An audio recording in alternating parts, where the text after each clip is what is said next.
Recorded Books Incorporated presents an unabridged recording of The Story of My Disappearance by Paul Watkins, narrated by Richard Poe, and including an interview with the author. This work is copyrighted 1998 by Paul Watkins. This recording is copyrighted 1998 by Recorded Books Incorporated.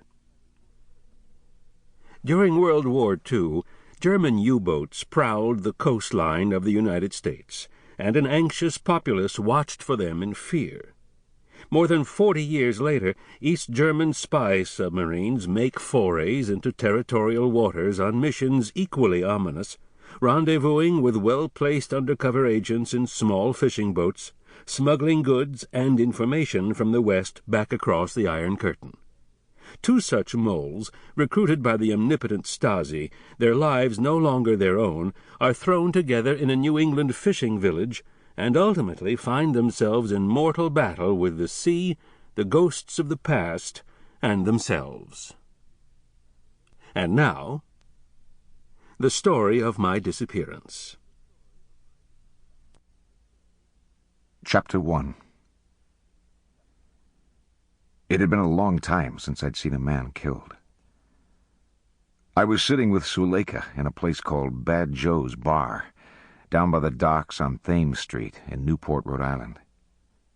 Suleika was not talking to me again. She pulled her shoulder-length blonde hair down in front of her eyes and inspected each individual strand.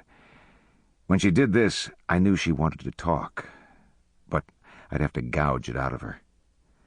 It was like opening an oyster with my fingernails, working them between the bony halves, twisting and pulling until at last, in the yawning of the shell, I'd see what was on her mind. This time, I already knew. Suleika is a name you don't see very often. Suleika. It took a while before I became fond of the name, and then I fell in love with it.